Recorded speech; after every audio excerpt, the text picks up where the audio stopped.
juste avant la Révolution, ressemble à ce que vous voyez sur la reproduction de tableau là au-dessus de la tête. Donc c'est un lieu qui est construit autour d'un parquet. Vous savez, aujourd'hui, dans le vocabulaire judiciaire, on a le parquet, qui est l'endroit où on vient plaider, où on vient se défendre, où on vient faire le procès. Et à l'époque, cette pièce, comme c'est les rois qui l'ont créée, elle était réservée au procès des nobles, de gens considérés comme plus importants que les autres. Et la Révolution, vous savez que ça, on veut le faire changer. On considère que devant la loi, chacun devrait être égal. Et avant ça, donc, quand vous passez en procès, on ne jugeait pas nécessairement ce que vous aviez fait. On regardait ce que vous avez fait, mais selon qui vous étiez. Donc, par exemple, vous êtes un noble et vous avez tué quelqu'un. Et vous pouvez dire, je l'ai tué, mais parce qu'il n'a pas respecté mon rang, il m'a manqué de respect, j'ai dû défendre mon honneur. Et ça passe. On va vous dire, oui, c'est un haut fait que vous avez fait là, c'est très bien ce que vous avez fait. Grâce à vous, sur des générations, votre famille, votre monde ne sera pas souillé, ne sera pas humilié. Jusque-là, normalement, ça devrait déjà vous énerver un petit peu, parce qu'en attendant, il a quand même tué quelqu'un. Et à côté, à Bordeaux, par exemple, là, on a eu un procès comme ça où le noble est acquitté. On lui dit que c'est pas très bien, qu'il aurait pu faire autrement, mais il n'est pas puni. Et à Bordeaux, on a eu un cas similaire avec un bourgeois qui, pour le coup, n'est pas un noble, mais il est très riche. Donc il se sent comme un noble, il se dit mais je peux faire comme eux, j'ai autant d'argent. Donc du coup, au moment, il se retrouve dans la même situation, à tuer un homme qui lui a manqué de respect. Et il va dire la même chose au tribunal. Oui, mais enfin, il a souillé le nom de la famille. Et là, on lui répondra, mais votre famille n'a pas de nom. Vous n'êtes pas noble, vous n'avez pas le sang bleu, votre famille n'a pas de nom, vous ne pouvez pas faire ça. Donc c'est un vilain cas, donc vous serez châtié, puni pour ce que vous avez fait. Là, je vous donne des cas un peu énormes parce que je pense que ça dit clairement les inégalités qui vous fait voir. Et donc, à la Révolution, c'est quelque chose on veut arrêter ça. Et on crée le code pénal, notamment, où on va plutôt juger le crime que vous avez commis. Et on s'en fiche de savoir qui vous êtes. En gros, si vous avez tué, c'est le fait de tuer qu'on va juger. Alors maintenant, vous savez, tout ça c'était les premiers usages de ces tribunaux. Sauf que celui-là, il va vraiment fonctionner à partir de l'année 1793. Et à partir de 1793, c'est la période qu'on appelle la terreur qui commence. Ça va être marrant. Donc pendant la terreur, on est super stressé parce que la révolution a commencé. On pensait que le roi l'accompagnerait, que le roi, si vous voulez, entendrait raison et se dirait à l'époque, oui, c'est vrai qu'ils ont raison, la société doit changer. Sauf que le roi a commis un acte impardonnable. L'année qui précède, je ne sais pas si vous savez ce qu'il a fait, qui va complètement changer la donne et qui fera qu'on ne lui pardonnera jamais. Est-ce que ça vous le savez? Quand il est parti, c'est ça. Il a tenté, exactement. Il a tenté de s'enfuir vers les puissances qui à l'époque font la guerre aux révolutionnaires. Et alors ça, c'est un point de non-retour. Une fois qu'il a fait ça, on le fait revenir, on le destitue, on le juge, on le condamne à mort. Et à partir de ce moment-là, c'est la fameuse terreur qui commence, parce que du coup, les autres rois, ils se disent « Oulala, là en France, il tue leur roi, il faut faire la guerre ». Les gens en France, il y en a, ils ne sont pas d'accord avec cette violence. Alors ils disent « Ah, finalement, la révolution, j'aime pas trop ». Donc, ils font tous la guerre. Du coup, on crée un tribunal exceptionnel dans lequel on juge les ennemis de la révolution. Sauf que jusque-là, en général, quelqu'un qui ne soutient pas la révolution, il ne le marque pas sur son front. Donc, c'est pas évident de savoir qui n'est pas révolutionnaire. Et donc, on va créer une loi pour ça, qui s'appelle la loi des suspects. Vous sentez rien que dans le nom, elle n'est pas folle cette loi. Attention, je vous laisse juste vous écarter parce que j'ai le collègue qui va passer au milieu de nous. Merci. Et cette loi incite en gros les bons citoyens à épier les autres pour voir si eux aussi sont de bons révolutionnaires. Et si vous avez un doute, prévenez votre comité, prévenez la région, en gros pour leur dire lui je crois qu'il n'est pas révolutionnaire, il faut l'enfermer. Le problème c'est que la conciergerie que vous avez là, c'est une prison qui est associée au tribunal. Et en gros, c'est une prison où on enferme que les suspects, pas des coupables. Des gens qu'on suspecte de ne pas être révolutionnaires. Et ensuite, ils seront jugés là-haut. Et s'ils sont coupables, une seule peine est prononcée. Vous voyez, j'ai mis quelques cas. Qui aussi. Je vous laisse imaginer l'ambiance. Quand vous arrivez là, vous savez que potentiellement et très certainement, vous ressortez condamné à mort, puisque le surnom de la prison, c'était l'antichambre de la mort, la salle d'attente avant de mourir, parce qu'en gros, la grande majorité des prisonniers finissaient condamnés. Donc maintenant, vous avez l'ambiance. Je vous laisse imaginer que le pire moment de l'incarcération, c'est quand vous montez au tribunal, vous avez les juges qui regardent, les jurés qui sont à moitié corrompus à l'époque, donc les gens comme accompagne les juges de leurs idées.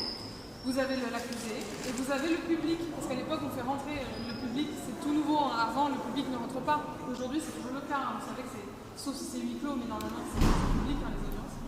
Et vous attendez que votre sort soit décidé, puisque souvent les procès sont un petit peu biaisés. En fait, c'est pas très efficace. Alors maintenant, vous avez l'ambiance. On va se poser la question, ces femmes, dans ce contexte que je vous ai donné, où est-ce qu'on pouvait les trouver? Alors pour ce faire, je vais vous amener près d'une image qui vous montre comment est devenu le tribunal pendant la Révolution. Et en regardant les personnages, on se demandera où sont les femmes dans cette image. Donc on s'en rapproche, parce que là, je pense un peu, à moins que vous ayez une question.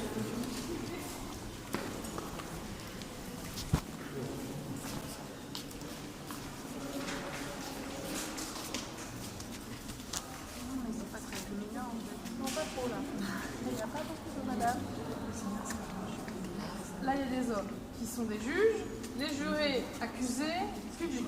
Alors là, c'est une vision, mais on pourrait se dire, est-ce qu'une femme pourrait devenir juge? Non. Est-ce qu'une femme pourrait être jurée? Non. Ben non. Est-ce qu'une femme pourrait être accusée? Non. Ah, ça, on s'en prive pas. Les femmes peuvent être accusées. Crime politique, du coup, c'est une prison politique. Donc si on accuse une femme pour un crime politique, c'est qu'elle fait de la politique. Et pourtant, à l'époque, on leur interdit la politique. Donc vous avez une femme qui s'appelle Olympe de Gouges qui va souligner cette incohérence et qui va dire si vous nous faites monter à l'échafaud, autrement dit, si vous nous tuez pour nos idées politiques, laissez-nous d'abord monter à la tribune, donc d'abord exprimer nos opinions politiques. Donc on est accusé et du coup, là vous avez, je crois, une femme ici. Voilà, dans le public. Et même dans le public, on va venir les embêter en leur disant « Eh mesdames, là, vous n'avez pas mieux à faire chez vous parce que votre sphère, c'est le domestique, donc vous avez sûrement vos potes à faire à la maison. » Elles vont dire « Certes, mais je peux amener avec moi, donc elles amener de la couture dans les gradins, là, pour justifier de leur présence, pour dire « Écoute, laisse-moi tranquille, je peux faire ça chez moi, je peux faire ça ici, donc je travaille, je peux assister aux audiences. » Et de fait, on va les appeler les tricoteuses, ces femmes, ce qui va être très péjoratif parce qu'il y a l'idée, puis elles donnent leur avis, là, ça nous embête. Parce qu'en fait, elles participent beaucoup au procès. Elles grondent quand elles ne sont pas d'accord, elles s'agitent. Et donc les gens sont là en train de dire « Oh là là, c'est embêtant de les avoir près de nous. » Donc les femmes dans le public, les femmes sur la sellette, comme on dit, donc du côté des accusés, et pas dans les fonctions telles que juge, telles que tout ça. Manière pour moi de vous rappeler que même si on va parler d'elles et de certaines, de nous, j'ai envie de dire, et de certaines figures qui sont assez engagées, la Révolution, c'est pas le début du féminisme, clairement pas. On est à un moment où le seul progrès féminin, et vous allez voir qu'en fait c'est unisexe, ça s'appelait aux deux, qui est promu, c'est le divorce. Sauf qu'à l'époque, une femme qui divorce, c'est une femme qui s'enterre en fait. Elle ne pourra pas... on va dire, elle est trop autonome, elle ne peut pas trouver de travail si elle n'a pas d'homme avec elle, elle ne peut pas gagner de salaire, elle ne peut pas louer une maison, enfin, elle ne peut rien faire en fait s'il n'y a pas de mari. Donc, je vous dis ça parce qu'on va parler de femmes exceptionnelles, gardez quand même en tête que ce n'est pas encore l'égalité des sexes. C'est pas encore ça, déjà que c'est toujours pas là, voilà, c'est toujours pas là. Donc ça commence même presque pas. Alors, si vous êtes d'accord, maintenant pour vraiment amorcer la visite, on va en prison ensemble. Est-ce que les femmes du public avaient une solidarité avec les femmes accusées? Pas forcément. Enfin, attends, je vais me corriger parce que pas forcément, mais c'est vrai qu'à un certain moment, ce lien va naître. Je pense par exemple à Marie-Antoinette, dont on va parler. Elle va être jugée ici, Marie-Antoinette, elle est détestée par les femmes du peuple en particulier. Et à un moment donné, quand on veut mettre en valeur sa maternité et le fait qu'elle a été une bonne mère, là ça va toucher certaines femmes qui vont se dire en fait il y a un peu d'humanité en elle, parce que nous on sait ce que c'est, on aimait nos enfants aussi, donc elle est plus les aimer comme ça, potentiellement ça veut dire que... c'est ça. Donc oui et non en fait, dans le sens où c'est vrai qu'en fait il y a quand même une solidarité, mais il y a quand même cette lucidité des femmes qui se disent bon là c'est une criminelle, c'est une criminelle, je veux dire, je ne veux pas la défendre parce que c'est une femme. Mais en même temps c'est vrai que c'est important. Juste là, il est là, à l'étage. Juste ça, vraiment, c'est un dessin de ce qu'il y avait à l'étage. Aujourd'hui, ça ressemble à ça. Exactement. Alors c'est parti, nous avons été dénoncés par notre voisin, messieurs dames. Nous allons nous rendre sortir les prisonniers, on a des scènes horribles où on les tue par milliers parce qu'on a peur qu'ils se rebellent. Sauf que on fait ce qu'on a peur qu'on nous fasse, donc c'est pas... Alors maintenant qu'on sait ça, Mano Roland raconte sa vie, elle va être gardée ici, je vous montrerai dans quel genre de cellule, on a plus sa cellule, mais dans quel genre de cellule. Et quand elle est condamnée, puisque malheureusement elle sera condamnée à mort, il y a une dernière cellule où on va l'emprisonner. Je vous laisse regarder ce qu'on a mis dedans, et comme ça vous comprendrez peut-être ce qu'on y faisait. Donc je laisse regarder à gauche. Vous avez la dernière cellule des condamnés à mort. Seuls les condamnés à mort passent dans cette cellule. Pour être sûr de lui couper bien sur la... C'est ça. Sur la marque. C'est très sympathique. C'est exactement ça. On met des petits pointillés en fait. C'est ça. Donc c'est ce que dit madame, c'est les cheveux en fait dans la panière sont coupés parce que la mort c'est la guillotine qui la donne à l'époque. Et donc cette lame a besoin d'être entretenue. C'est vraiment comme une lame de rasoir. Vous savez, au bout d'un moment ça coupe plus. La guillotine c'est pareil. Sauf que pour limiter les changements de lame, on met rien sur le chemin de la guillotine. Pas de colle, donc on vous coupe le col, imaginez l'ambiance, vous êtes assis, vous sentez que... Puis après on vous coupe les cheveux et on les coupe mal, donc il y a vraiment un côté humiliant aussi. À l'époque, les hommes, les femmes, les cheveux c'est important, donc des cheveux mal coupés, il y a un côté où vous ne ressemblez plus à rien, en gros. On vous met un chemise de corps, ce qui est extrêmement humiliant à l'époque. Dites-vous qu'à l'époque, dans la pensée qui est très religieuse encore, le corps, il n'y a pas de souci, c'est le corps que Dieu vous a fait, il est beau, on s'en fiche qu'il y a un petit défaut. Par contre, la nudité sociale, donc la chemise de corps, le sous-vêtement, ça c'est super humiliant parce que s'il est sale, ça veut dire que vous êtes sale, ça veut dire que vous ne prenez pas soin de votre linge. Donc ce passage en chemise de corps, il est pire si c'était tout nu. Donc vous passez comme ça, vous arrivez à la guillotine, c'est fini. Alors maintenant, pour nous, je pense que ça vous a mis un peu des frissons dans le dos. Hein, quand on s'imagine partir à la guillotine, on se dit « Oh, quelle horreur !» Sauf qu'à l'époque, ils le vivent alors bien dans le sens où c'est un progrès cette guillotine. Parce qu'avant la Révolution, mourir la tête coupée, c'était un privilège. Le privilège de la noblesse, qui mourra vite et sans douleur. Parce que normalement, le bourreau, il sait ce qu'il fait, si vous voulez, il coupe d'un coup. Alors, il y a quelques cas assez sordides où il s'est raté, donc là, c'était... Mais normalement, il ne se rate pas. Du coup, les gens du commun, les autres, qui n'ont pas de privilège, comment vous auraient-ils ? Pendaison. Et pendaison, quand il s'y prend mal, on peut se prendre longtemps, hein, d'accord. Donc, forcément, c'était bien accueilli. C'est juste qu'au bout d'un moment, elle a tellement servi. Il y a tellement de morts à la seconde, c'est ce qu'il disait. Alors, c'est pas la seconde, évidemment, mais... C'est tellement rapide que ça devenait écœurant et qu'on s'est dit on a fait de ce progrès un monstre. Et les jeunes notamment, quand je dis jeunes, les 16-14 ans de l'époque, quand ils grandissent là-dedans, parce que c'est 10 ans la Révolution assez long, il y a un côté, ça les a tellement marqués que du coup ils vont associer le passé qu'ils n'ont pas connu à quelque chose de bien. Et donc ils vont commencer à se dire ah non, cette époque bénie des rois où ils étaient trop gentils et tout, ils n'étaient pas trop gentils, mais dans les vêtements pareil, ils vont mettre des colliers rouges pour les têtes coupées, ils vont se couper les cheveux comme des condamnés à mort, ils vont faire des balles où seuls ceux qui ont perdu quelqu'un par la guillotine pourront se rendre. Vous l'ambiance quoi. Donc ça marque évidemment les gens, même si c'est un progrès, au bout d'un moment ça commence à faire. Alors pour se remettre un peu tout ça, on va se mettre en cachot, hein, du coup, hein, je vous emmène Une première question, il y avait beaucoup de gardiens finalement pour gérer tout ça. Ouais, parce qu'en fait, le gardiennage c'est un peu comme un service obligatoire. On prend des révolutionnaires armés et on les met là quand on a besoin. Donc en général, du coup, ils ne sont pas tous très zélés, il y en a qui n'ont pas très envie d'être là. Du coup, vous pouvez espérer vous enfuir en soudoyant un garde pas très engagé. Et à l'inverse, il y en a qui étaient super zélés et on l'a plus. Donc il y avait pas mal de gardes ici, je crois qu'ils étaient 168 gardes. Et les prisonniers maximum c'est 600. Donc 168 pour 600. C'est 1 pour 5, 1 pour 4. Ouais. Et deuxième question, c'était loin pour aller se faire. Ouais. Pour y aller, on prenait le pont neuf et vous allez à gauche et voilà, vous y êtes. En fait, si on continue c'était à par là, pied, c'était en charrette. On avait donc une roue ici, on faisait monter les gens sur des charrettes, on passe boulevard du Palais, on traverse le pont neuf qui est au bout, on a le Louvre qu'on longe, et au bout du Louvre, il y a la place de la Concorde aujourd'hui. À l'époque, c'est place de la Révolution, et c'est là qu'il y avait l'électricité. Il n'y a pas que là, mais ceux-là, ils étaient mourir. Autre question, sur le trajet, on était attendu. On a des cortèges de gens qui vous insultent en général, pas toujours parce qu'ils vous détestent, parfois c'est une manière aussi de dire hey, regardez, je suis super révolutionnaire, du coup vous allez pas me couper la tête, c'est aussi une manière de montrer qu'on est engagé, et vous jette des trucs sur la figure. Sauf cas exceptionnel, par exemple Marie-Antoinette, il y avait un côté, bon, c'est quand même la reine, donc il y a un côté genre, je t'aime pas toi, mais je te jetterai pas de patate. Donc voilà, c'est pas une bonne ambiance. Et la reine, elle avait exactement ce cachot-là aussi. Alors on ira dans le sien, mais oui, elle avait un cachot. Elle n'avait pas plus de privilèges, d'avantages. Un petit peu, je vais vous en parler tout de suite. Je vais vous montrer quel genre de privilèges. Excusez-moi, mais c'est quoi je n'arrive pas et j'ai des problèmes à la vie? C'est quoi ce morceau noir? À droite, c'est une bourse et ça représente la bourse du bourreau, parce que le bourreau on le paye aussi avec ce que le prisonnier garde sur lui. Donc il a un salaire, plus tout ce que le prisonnier a sur lui au moment de se faire réfléchir. Donc s'il a le bourreau. C'est un petit tips, tu vois, pour le travail un peu.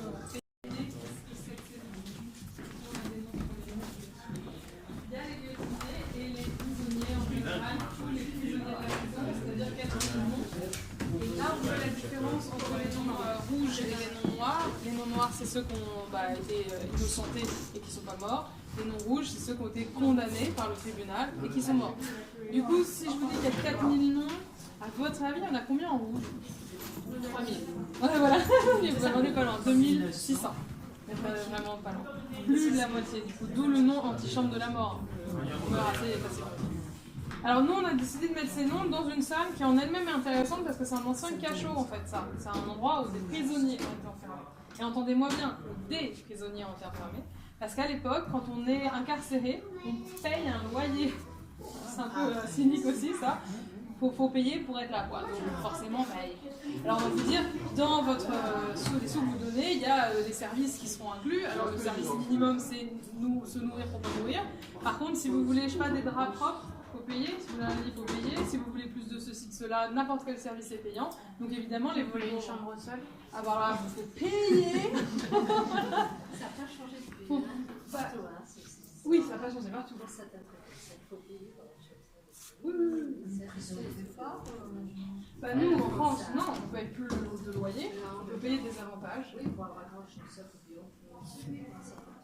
Puis il y a des pays aussi où ça se fait encore, je veux dire là je parle vraiment que pour nous, mais à ce moment-là, oui, pour nous c'est bizarre, parce qu'il n'a pas choisi évidemment d'être là, et quand on sait en plus qu'ici il y a eu des innocents, on se dit que c'est quand même un peu énervant. Maintenant qu'on s'est dit ça, pour vous donner un peu la différence, parce que vous sentiez que du coup la cellule individuelle existe, mais qu'elle coûte très cher, si je suis dans une cellule individuelle, on me demande un truc comme 250 € par jour, c'est un peu l'équivalent, mais évidemment c'est pas du tout les mêmes monnaies, mais pour vous dire, tout le monde peut pas se le permettre, évidemment. Par contre, ici c'est plutôt 10 centimes par jour. Donc là c'est plus simple de trouver quelqu'un qui pourra donner ce qu'il faut pour acheter de la paille. Et c'est pour ça que ces cellules donc, sont collectives, parce qu'avec les petits sous de tout le monde, on achète de la paille plus ou moins fraîche pour que chacun puisse se reposer. Et dans le coin, on a le petit seau pour le pipi. Donc je vous laisse imaginer que l'ambiance est un peu compliquée. Vous diriez combien de prisonniers là? Ouais, dans une cellule collective. 30, c'est 10, je vous adore. Je pourrais pas aimer la piscine, en fait, c'est 30 dans une pièce comme ça, quand tout va bien. Quand c'est surpeuplé, 50. Et là, c'est l'enfer. Ils ne peuvent pas se toucher tous en même temps. Et donc, ils passent leur journée dans les cours extérieurs qu'on leur met à disposition parce que l'angoisse des geôliers, c'est l'épidémie. Il y en a un qui commence à pousser, là, ouf, là, on le fout dehors, pour qu'ils comprennent pas les piscines. C'est peut-être la solution, peut-être pour ouais, c'est ça, c'est de mettre à pousser peut-être malade. Alors, il n'y a pas eu trop de ça parce que je pense qu'ils sont. De toute façon, la santé de l'époque, c'est tellement loin de nos santé à nous, dans le sens où des fois, on trouve des gens dans des états qui pour nous seraient critiques aujourd'hui et ils disent non, ça va, je meurs demain, mais sinon ça va. Donc, c'est pas la même condition à se faire. Et autre question, si on n'a vraiment pas les moyens même de payer les 10 centimes, c'est le geôlier qui paye. C'est le geôlier qui paye pour. Et en général, donc, par exemple, les personnes qui n'ont pas. Ne sont pas problématiques, ne sont pas dangereuses ou quoi que ce soit, mais sont démunies, à l'époque on considère déjà que c'est un problème, donc on va les remettre vers les églises qui doivent s'occuper d'elles. Donc les démunis en général, c'est les églises qui s'en occupent. Sauf que pendant la Révolution, ça change un petit peu, donc il y a des mairies, entre guillemets, qui commencent à s'occuper de tout ça, et dans les prisons, c'est un peu à part, donc là c'est... Excusez-moi, c'est le geôlier qui paye.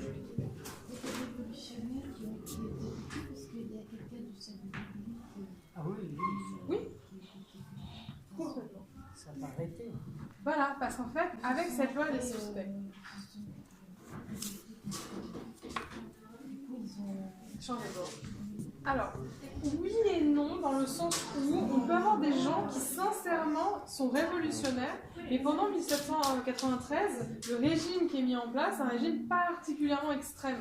Donc il y en a qui vont dire « Oh, on se calme, là ça va trop loin », bah là on va considérer qu'ils ne sont plus révolutionnaires, alors qu'ils le sont, mais d'une autre manière en fait.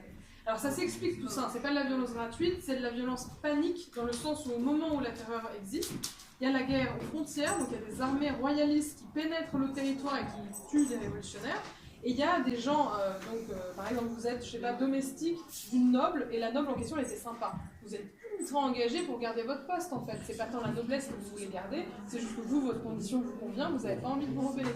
Donc c'est assez complexe, il y a des gens évidemment dans ce lot-là qu'on dit ouais, la révolution vive le roi, et il y en a juste qui n'étaient pas aussi extrêmes que le gouvernement en place. Qui de fait, d'ailleurs quand on regarde les propositions, il fait des propositions chouettes, hein. C'est juste que d'un côté il y a la guerre, et que la guerre conduit... Exactement. Et Robespierre, c'est une figure assez intéressante, parce que quand on le regarde au début, on fouette un peu tout, mais c'est hyper intéressant ce qu'il propose. C'est juste qu'à la fin, il finit par envoyer plein de gens mourir, et là on se dit, dommage, je crois que c'est fini comme ça. Mais il n'est pas si noir que ça.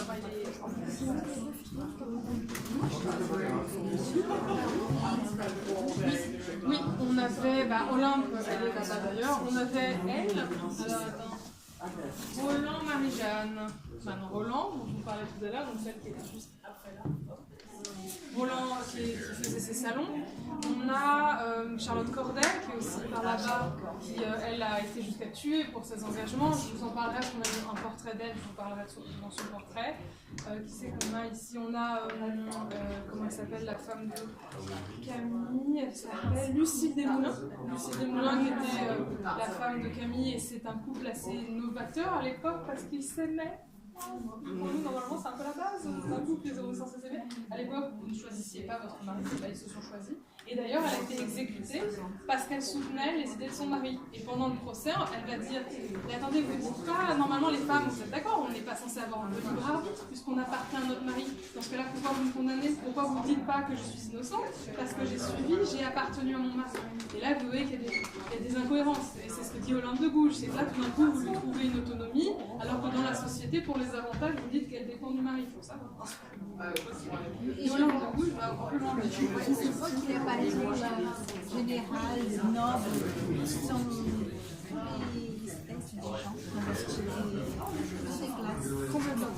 toutes les classes. Et ça montre la complexité de la révolution. Bon, quand vous êtes noble, vous êtes suspect direct. Hein. Mais il y a des nobles qui sont vraiment engagés et qui n'ont pas été exécutés. Il faut vraiment montrer qu'on est révolutionnaire.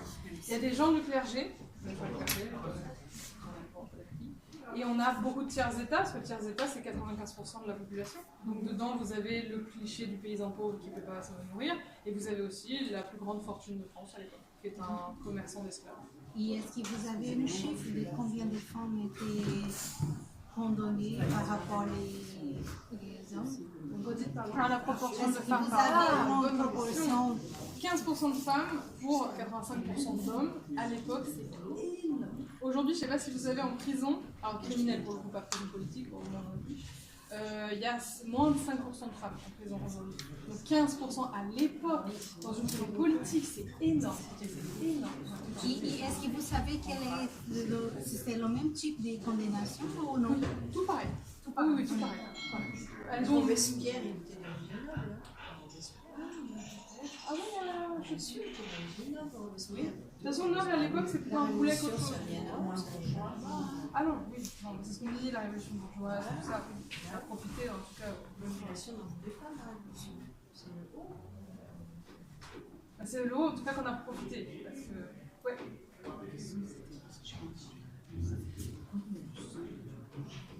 Alors, rouge, c'est les condamnés à mort. Ça fait 2600 noms. Et noir, c'est innocenté, donc. Alors, ce que je vous propose, c'est qu'avant qu'on continue vers les prisons de luxe, vous savez qu'on a une prisonnière très très célèbre. Marie-Antoinette, je vous laisse regarder autour de vous, elle est nommée. Et je vous laisse, en fait c'est mon excuse pour que vous puissiez aussi regarder les noms, parce que je sais que ça peut vous intéresser. Vous pensez que pour la trouver, Marie-Antoinette, il faut déjà savoir, est-ce qu'elle elle appartient à quel groupe de la société, Marie-Antoinette? Royale, donc elle est noble. Donc son nom sera gros. On fait ressortir les nobles, et le tiers-état est plat, et moyen plat, comme Martin Nicolas, là, c'est clergé. Il faut chercher un gros nom. Ensuite, Marie-Antoinette, est-ce qu'elle est sortie vivante de son procès? Non. Et non, donc elle est rouge.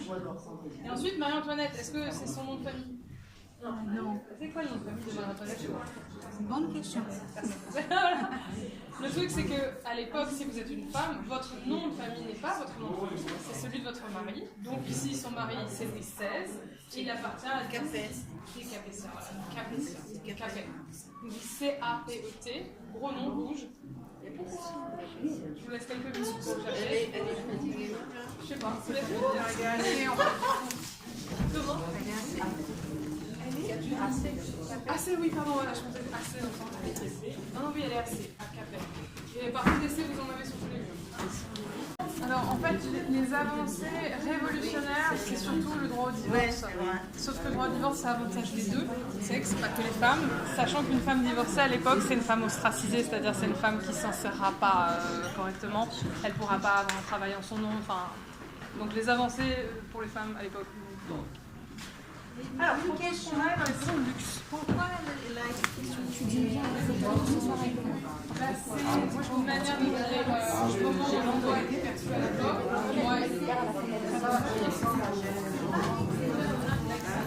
Non, le roi Soleil c'est Louis XIV et là lui Roland. Il est horrible. Louis XIV, vivre sous Louis XIV en tant que c'est horrible. C'est vraiment horrible. Ah, Louis XIV c'est horrible. C'est un roi qui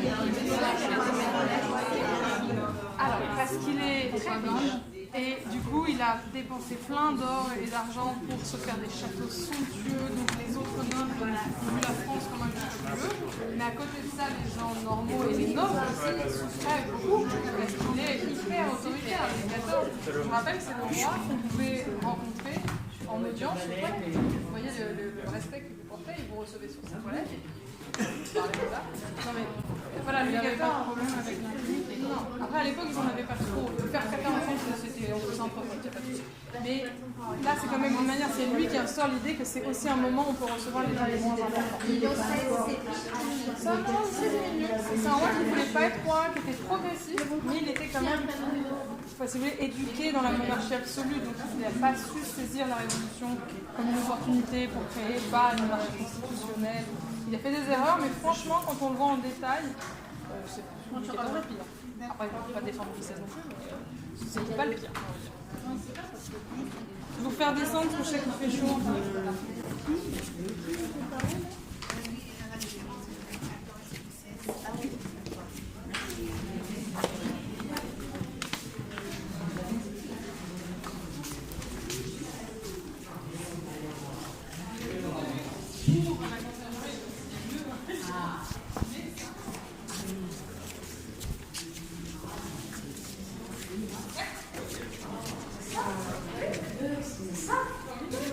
Ça ressemble à ma chambre dans le SSL. Ah oui, mais j'ai vu ma chambre à la cantine. C'est le mec quand c'est très Non, mais c'est de la France. Elle est belle. Combien de personnes? Combien de personnes? Et là, du coup, je pense que dans la question, en fait, vous sentez pourquoi c'est luxe à votre avis ça? Parce que franchement, Une seule. voilà, parce qu'on n'est qu'une seule personne. Alors du coup, les riches, en fait, surtout. Parce qu'à l'époque, c'est vraiment la distinction qu'on fait dans la prison. Comme on vous demande, on a aboli les privilèges. Par contre, on vous demande de payer pour tout ce que vous voulez. Et par exemple, Manon Roland, dont je vous parlais tout à l'heure, qui est quand même à l'aise financièrement, elle demande un lit. Je veux une chambre avec un lit. Donc on lui amène une chambre avec un lit. Et dans les mémoires qu'elle écrit, elle dit « Et j'ai demandé au gardien pourquoi il n'y avait pas de drap. » Et le gardien m'a répondu « Mais il n'y a pas de drap car vous avez payé pour un lit, pas pour un lit avec des draps. » D'accord.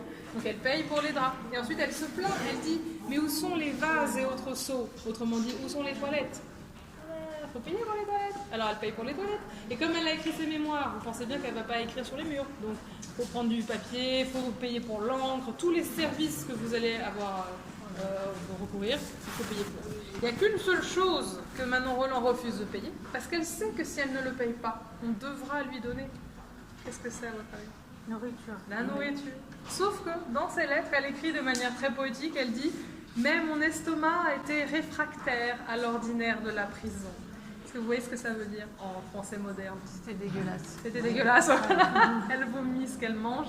Et comme elle est malade, elle se dit non, enfin quand même, j'aimerais sortir vivante de là. Et donc, elle paye pour que des jeunes filles du peuple, à l'époque, ça s'appelle des missionnaires. C'est des jeunes filles qui ont 16 ans et qui font un peu d'argent en faisant en gros Uber Eats, quoi. Si vous voulez, elles font de la livraison alimentaire. En fait. Parce que les congrégations religieuses sont supprimées. À l'origine, c'était les nonnes qui faisaient ça. Donc maintenant, c'est des jeunes filles du peuple qui aident comme ça les prisonniers. Et pensez vraiment que c'est un lieu ouvert, la prison. C'est-à-dire, là, on a des parloirs qui sont assez accessibles. D'accord, donc il y avait des gens qui pouvaient venir, entre guillemets, même dans les cellules ou c'était pas dans les cellules, non, pardon, oui, dans le parloir toujours, mais faire passer des choses, c'est hyper commun. Faire passer de la nourriture, faire passer des draps, enfin, ça si vous avez de la famille. C'est le même concept d'une prison. La limite, c'est plus fermé encore aujourd'hui. C'est un peu plus parce qu'aujourd'hui, on a tous nos contrôles, sécurité et tout. Oui, mais c'est la même chose. Mais par exemple, Ils rendent beaucoup de choses. ça fait une comparaison. C'est la solitaire. Oui. Ils ont mis là pour les gens de devenir plus folles.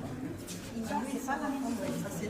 Oui, mais du coup, il y a le côté on ne supplie pas l'autre et comme on ne reste pas longtemps, il y a plus de confort. Après, à des moments ici, on est surpeuplé dans la prison, ils finissent 5 dans ces cellules-là, à 5. Et à bout d'un moment, Mme Roland, ce qui lui arrive, elle est transférée dans une cellule individuelle, donc avec un lit, mais ils sont 3 dedans. Donc à la fin, ça devient chaotique. Mais à l'origine, vous étiez... Il restait combien de temps? Normalement, c'est 3-4 jours. Vous restez là le temps que le procès ait lieu et après on vous juge et on vous condamne. Par contre, quand vous êtes Marie-Antoinette et que votre cas il est un peu compliqué, vous restez 2 mois et demi. Là, c'est un peu moins sympa. Mais du coup, tout à l'heure, on me demandait est-ce que Marie-Antoinette a eu des privilèges. Le privilège qu'elle a eu, c'est que comme elle était particulière, Marie-Antoinette, on l'a mise dans une cellule collective, mais seule. Donc elle avait une grande cellule pour elle. Et pourquoi on dit particulière? En fait, c'est le concierge, il est touchant pour ça, parce qu'il dit, quand je voyais arriver cette femme, tout en elle n'était pas moi. C'est-à-dire, il disait, comment elle se marchait, comment elle me parlait, comment elle tenait sa tête. On sent, on ne vient pas du même monde, en fait. Et donc, il y a les vieux réflexes qui sont venus, il n'osait pas trop la traiter comme tout le monde, il lui a donné une femme de chambre, et comme elle a été éduquée dans l'élégance, il y avait un côté, elle est gentille en fait, Marie-Antoinette, et il a eu de la peine, elle pleure ses enfants, elle est très tendre avec sa bonne, mais dans le sous-jacent, il y a l'idée, elle est tendre avec sa bonne, mais sa bonne ne sera jamais qu'une bonne. Vous voyez ce que je veux dire? Donc, nous, quand on voit cette histoire, évidemment, on a envie de se dire oh, mais elle ne méritait pas, elle était trop gentille et tout. Alors, moi, je pense que personne ne mérite de mourir en soi, mais il ne faut pas imaginer que cette gentillesse, il n'y a pas derrière un mépris de classe aussi, qui est très fort chez Marie-Antoinette et qui fait que ça a fini par énerver les gens, parce qu'au bout d'un moment, ils se sont dit bon.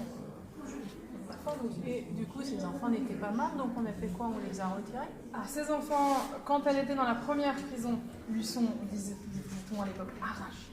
Alors, on lui retire son fils, on retire sa fille, et le fils qui est malade meurt de sa maladie, et la fille elle va être échangée contre des prisonniers révolutionnaires.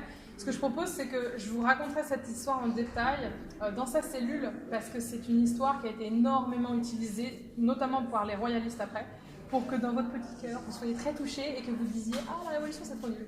Donc j'aimerais bien vous montrer la version royaliste et ensuite je tenterai une version un peu plus neutre de cette histoire.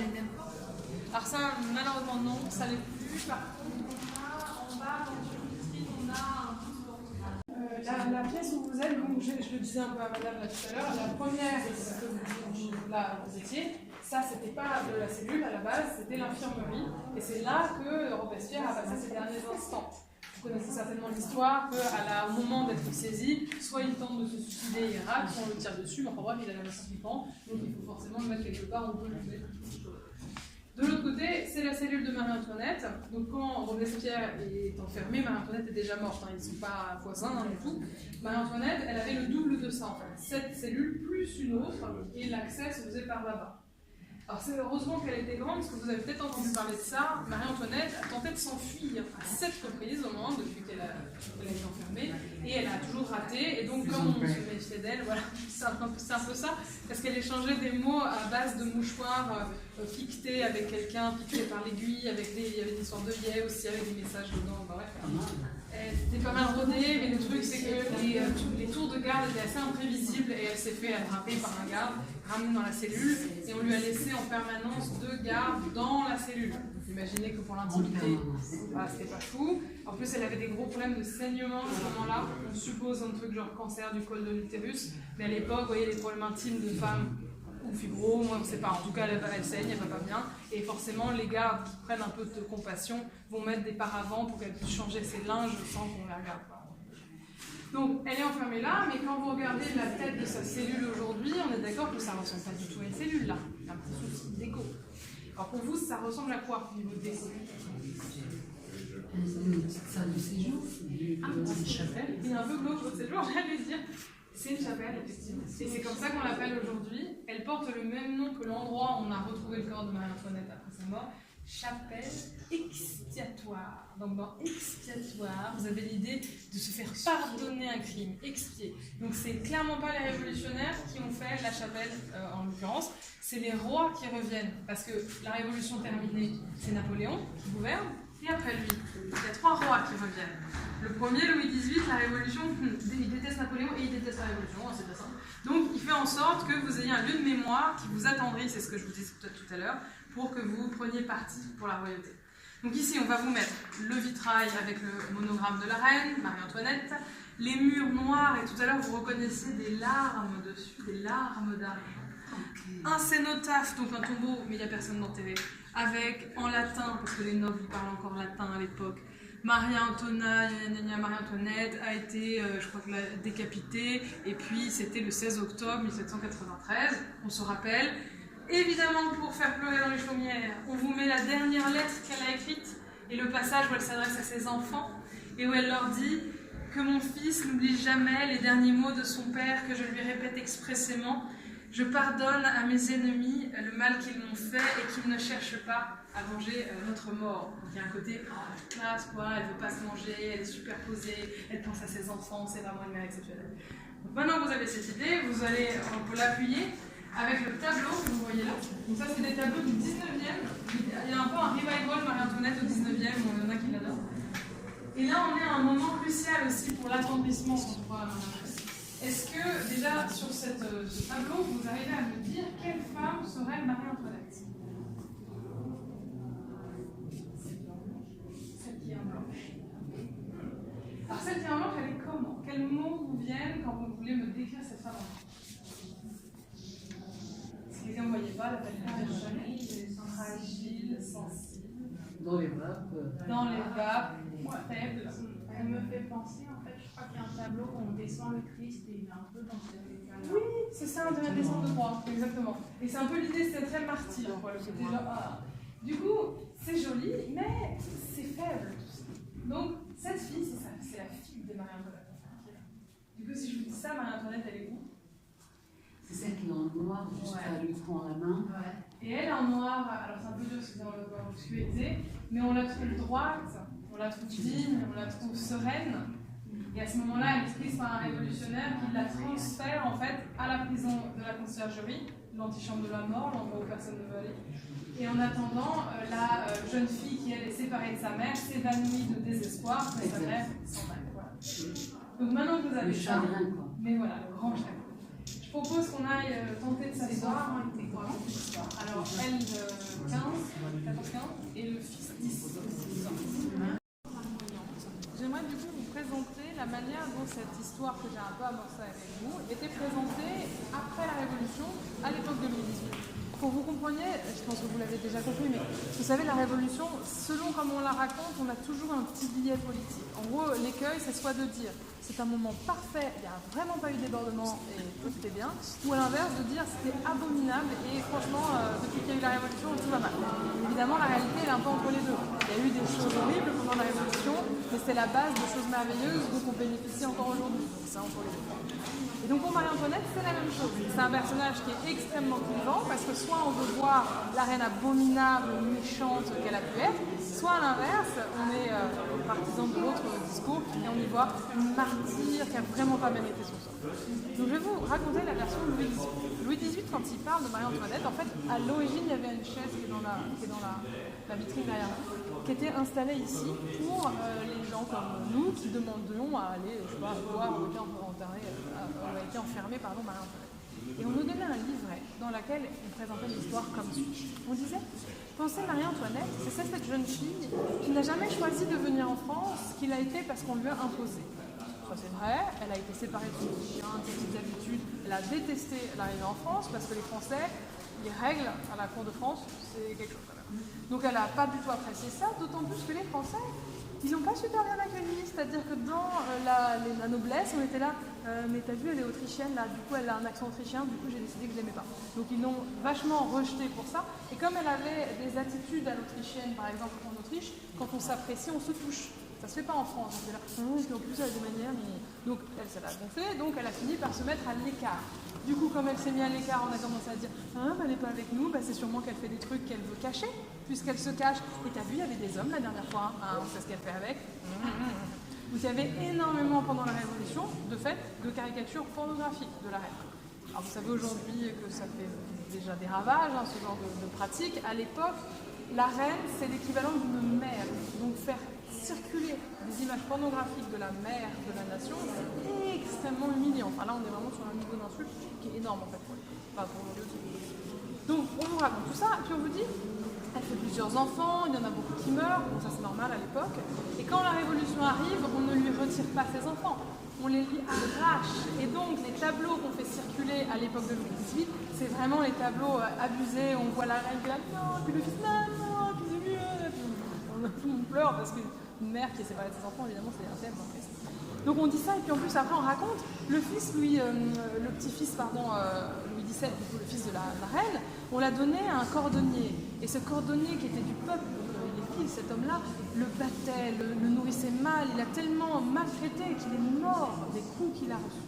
Alors là, du coup, historiquement, on va vérifier que c'est vrai. Et on est là, alors il n'y a pas de coups, personne ne parle jamais de coups. Par contre, la maltraitance qui est mise en valeur, c'est en fait la maltraitance du peuple à l'époque. C'est-à-dire tous les enfants du peuple mangeaient aussi peu que lui. Tous les enfants du peuple dormaient sur de la paille. Donc ce qui est considéré comme une maltraitance, c'est en fait la réalité de la vie des gens du peuple de l'époque. En fait. Donc ce qu'ils vont dire, c'est qu'il n'y a pas eu de coups, il n'y a pas eu d'abus, et surtout une chose que ne dit pas le roi, c'est qu'il avait une maladie qu'on appelle la tuberculose osseuse, et à l'époque, ça ne se guérit pas. Donc il était condamné en fait, cet enfant. Il ne meurt pas des mauvais traitements, il meurt d'une maladie qu'on ne sait pas soigner. Vous voyez que tout de suite, comme on peut quand même orienter un petit peu les discussions. Et pour l'histoire de la fille, par contre là c'est un peu plus tragique, c'est que en fait on ne sait pas quoi faire de la fille de Marie-Antoinette. Parce qu'on se dit, les gens ils commencent à louer des appartements en face de la prison du Temple où elle est enfermée pour essayer de la voir en mode c'est une relique de la monarchie.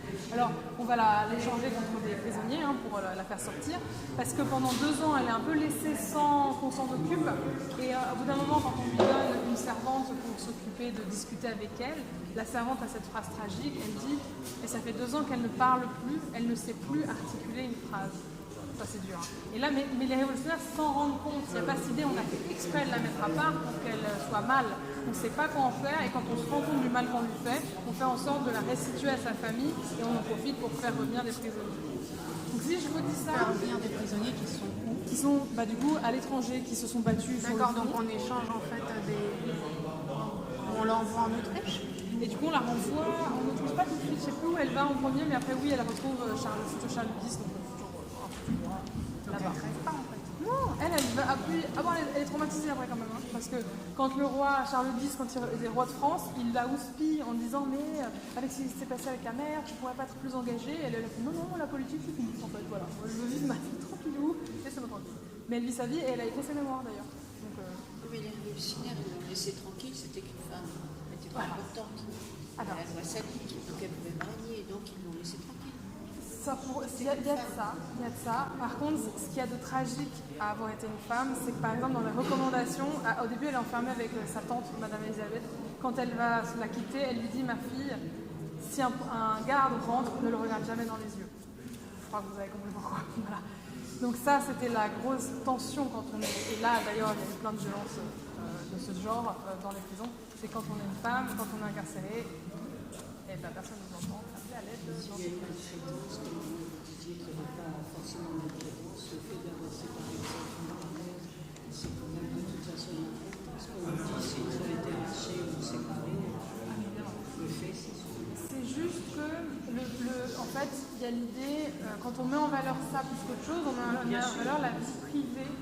Et quand on sépare à l'époque, il y a une idée, on juge une reine, là, on ne juge pas une mère. Alors évidemment, c'est tragique, et je ne dis pas que sa vie était fun, mais c'est la manière de le présenter qui fait qu'on va beaucoup s'attendrir ou beaucoup la détester. Et moi, ce que j'essaie de soutenir, faites-vous un avis qui est le vôtre, mais dites-vous bien qu'elle n'est ni une sainte ni un monstre en fait. Elle est vraiment entre les deux, et de fait, elle est passionnante. Oui, c'est une femme de son temps qui a fait ses erreurs. Nous, je pense qu'on la supporterait vraiment pas. Enfin, on fera chacun ses amis, j'ai envie de dire, mais voilà. Mais elle ne mérite pas non plus ce qu'elle a fait. Complètement. Et le destin n'a pas été formée pour être une reine. Pas du tout. Elle n'a aucune formation. Pas du tout. Et quand on voit d'où elle vient, 14 ans, je crois, c'est ça. c'est ça, à 13, ou ouais, 13, 14. Elle est mariée à 14 ans. Puis elle quitte un pays où elle a été éduquée dans l'amusement, dans le jeu, elle était fan de théâtre, elle se rêvait vraiment actrice, quoi. Voilà, elle était très dans les bas. Elle n'avait pas aucune formation là-dedans. Zéro. Le problème, c'est qu'elle a fait des erreurs de communication qui sont graves, au type le fameux moment où les femmes montent à Versailles pour réclamer de la nourriture.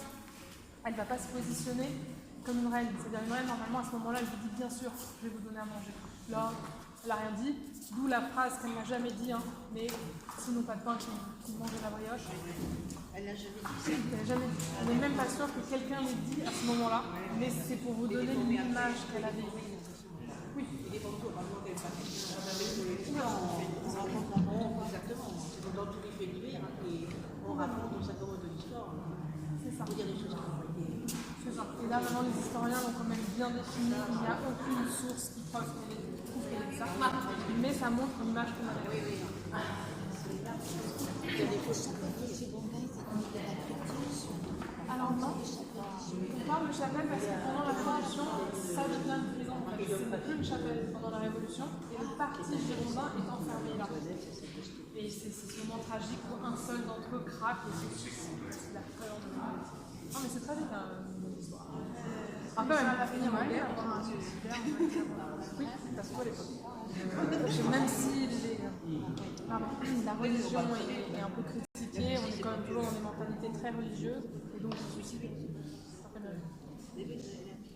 Tu peux susciter un petit ticket pour en faire pour les chrétiens. Juste à cause de ça, c'est pas pour une vision politique, C'est-à-dire que c'est mieux quand même qu'on te tranche la tête que tu meurs dans la... le suicide, de toute façon, c'est un tabou, même encore aujourd'hui. À l'époque, c'est même criminalisé. Alors, pour finir sur des choses un tout petit peu plus gaies, je vais vous emmener dans la cour, on va rester à la cour, pour rencontrer la dernière femme, peut-être qu'on n'a pas encore évoquée dans notre... Vous savez tout à l'heure quand je vous disais qu'on peut être révolutionnaire et condamné, ça va être son cas. Elle, c'est une femme qui est engagée dans la révolution. Simplement, elle n'est pas d'accord avec les idées, par exemple, d'un certain Marat, qui lui a des idées assez extrêmes, du type on extermine ceux avec qui on n'est pas d'accord. Du coup, forcément, ça ne lui plaît pas.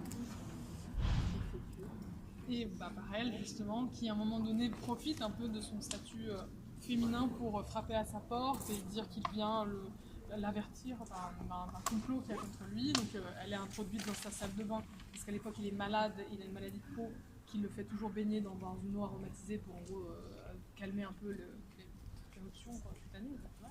Et à un moment où elle discute avec lui, elle lui pose la question fatidique, en gros je vous résume l'échange parce qu'il est beaucoup plus complexe que ça. En gros elle lui dit, avez-vous projeté d'exterminer telle faction qu'elle soutient? Et comme il semble confirmer ça, elle sort le petit couteau qu'elle avait mis dans sa jupe et pouf, elle lui met entre l'artère et le poumon, et du coup on est sûr qu'il est mort. Donc il meurt dans sa mémoire, il est transformé en martyr par les révolutionnaires, et elle est jugée. Et à ces moments-là, certains vont dire, ce n'est pas une femme qu'on juge, c'est un monstre. Alors pourquoi c'est un monstre? Parce que les femmes, vous savez, biologiquement c'est doux et gentil, hein, parce qu'on pense à ce moment-là, et donc une femme qui tue, donc qui fait un acte masculin, du coup c'est pas une femme, c'est un monstre. Et donc ça va être assez violent pour elle. Elle est condamnée, elle est morte, elle a super jeune. Et en face d'elle, elle a Manon Olympe de Gouges, qui elle pour le coup est la femme la plus avant-gardiste de l'époque, puisque c'est celle qui va prôner l'égalité des sexes. Il n'y en a pas beaucoup à l'époque. Gardez vraiment en tête que c'est pas le début du féminisme à l'époque. Donc quand elle prône ça, on la regarde avec des yeux comme ça en disant mais vous voyez bien que biologiquement c'est impossible.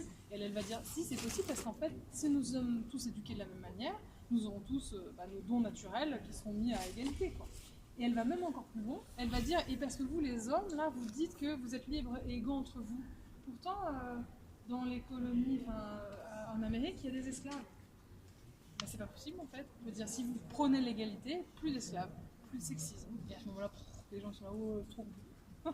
Bon, ça va quand même, l'esclavage sera aboli, les femmes obtiendront quelques avantages, mais Napoléon va tout arrêter derrière. Il faudra vraiment attendre, je pense, les années 50, 60, 70, maintenant, pour que la vraie égalité commence à vraiment se poser, quoi. Qu'on se dise qu'il faudra vraiment une égalité. Sachant que Les quand années même, 60. 65, compte en banque, avant 65, on ne pouvait pas monter un compte en banque sans consentement de Une femme son ne mari. pouvait pas avoir Oui. de compte en banque dans Sans son les mari, années 60. 65, la loi c'est 65. En 65. On a commencé, je dis les années 50, c'est avec la guerre, comme il y a eu quand Le même. droit de vote, oui, il y a le droit de vote, quoi. C'est double 45. d'abord. 45, le droit de le vote. dernier Et pays 65, le droit d'avoir un compte en banque. En 65, c'est 65.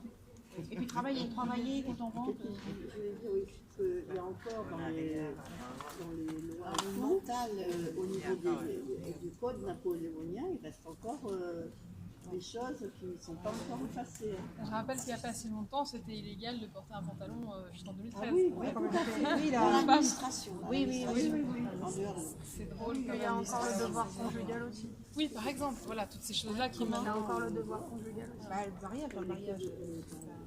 Oui, non, mais c'est fou. Enfin, maintenant, avec toutes les nouvelles idées, on se dit qu'il faudra aménager quand même tout ça pour qu'on soit tous. Ouais, moi, je s'appelais la taille de la Rosa Bonheur.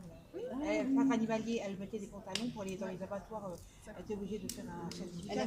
Elle a fait une demande, Une demande de spéciale certificat, oui, pour porter le pour pantalon. oui. Elle l'a reçu, elle l'a obtenu. Oui, parce que Mais j'étais elle a fait la à la demande maison, là, spéciale. oui, en On cinéma. demande à renouveler tous les 6 mois. Oui, ils sont C'est fou quand même. parce qu'elle était déjà avancée pour l'époque, elle était fumée le cigare, elle était déjà une femme, elle était quand même Oui, mais elle était émancipée. lesbienne. Ouais, Émancipée, quoi. Mais pareil, à l'époque, le tout 19e, ça c'est un statut, comment dire, c'est une condition qui est plutôt confortable entre guillemets parce que, je ne sais pas si vous avez entendu parler de ça, mais les gens du 19e, ils considèrent que deux femmes qui ont des rapports amoureux visiblement, alors pas sexuels évidemment, parce qu'elles vont mourir, ils vont dire non mais c'est normal c'est parce qu'elles sont encore enfants en fait, elles voient pas, donc certaines faisaient passer ça comme ça pour être tranquilles. Si vous êtes un homme, par contre, là, c'était beaucoup plus difficile. Donc chacun, ils essayaient toujours de trouver en gros la petite zone d'ambiguïté pour pouvoir vivre comme on voulait, quoi. Les femmes essaient de trouver. Georges Sand qui était obligé de se Oui, faire rappeler d'un nom d'homme Voilà. au lieu d'être une femme, Voilà. parce que ça passait pas. Ah non. On a quand même fait des progrès depuis. Moi j'ai envie de dire, c'est quand même bien. À l'époque où on a encore du combat à mener, mais on part pas de zéro. Quoi, je veux dire, contrairement à Au niveau de la justice, je suis pas sûre que c'est mieux maintenant. Je veux dire, il faut s'accrocher. Hein. oui, il faut s'accrocher. C'est-à-dire, quand on voit les tuent, et puis, Les délinquants. ah oui, ils ils sont presque valorisés. ils Le ont mec qui tous tue, raison. il est presque valorisé. Le pauvre Un délinquant, il aura toujours bah. raison. Après ça, je sais Le pas, mais en tout pauvre. cas, globalement, Il a dans une la santé. éducation. Enfin, moi, je sais que personnellement, je vais faire du travail de la justice, on n'est pas toujours. Vous n'avez pas envie de passer un hiver en 1780? On n'est pas à la Ça fait justice. le tour.